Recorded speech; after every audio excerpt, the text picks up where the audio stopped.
Excuse me. জি আমি আমার কলমটা পড়ে গিয়েছে।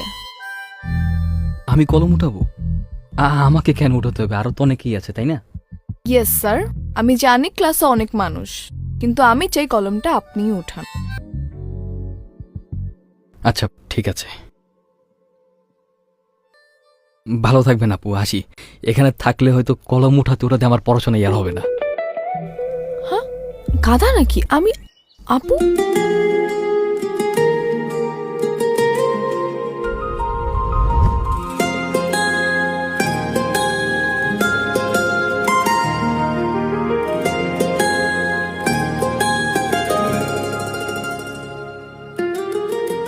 এই এই ছেলেটা কে রে? একবার সরিও বললো না। আরে তোর তো ভাগ্য ভালো, ওর সাথে তোর কথা হয়নি। কখনো কাউকে ভালো কিছু বলেছে বলে তো আমার মনে হয় না, আর এজন্যই ভার্সিটি কেউ ওকে পছন্দও করে না। খুব ইন্টারেস্টিং। কিন্তু দেখলাম ক্লাসে একা একা বসে, কেউ সাথে কথাও বলে না কেন? হ্যাঁ, কিন্তু ভুলে কথা বলার বা ফ্রেন্ডশিপ করার চিন্তা তুই মাথায় আনিস না। সবাই ওকে ইগনোর করে, আর তোরও উচিত ওকে ইগনোর করা। আর এমনিতেও আমার মনে হয় না কোনো মেয়ের প্রতি ওর আকর্ষণ আছে বলে। কেন, ও কি তোকে বাই এনি চান্স রিজেক্ট করছিল এই নাকি? একদম উল্টাপাল্টা কথা বলবি না।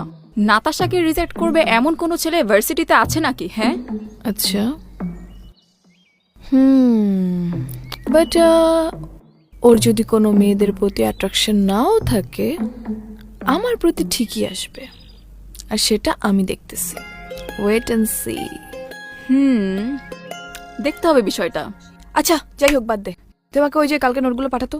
আচ্ছা, আমি তোকে পাঠাই দিতেছি। ওকে ওকে।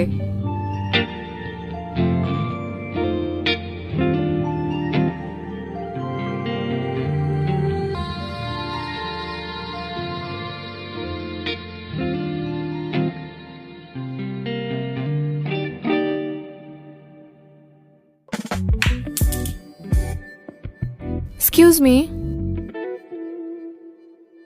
হ্যালো, জি আমি আমার কলমটা পড়ে গিয়েছে, তো কি হয়েছে?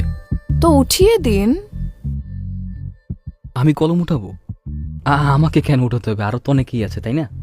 ইয়েস স্যার, আমি জানি ক্লাসে অনেক মানুষ, কিন্তু আমি চাই কলমটা আপনিই উঠান। আচ্ছা ঠিক আছে।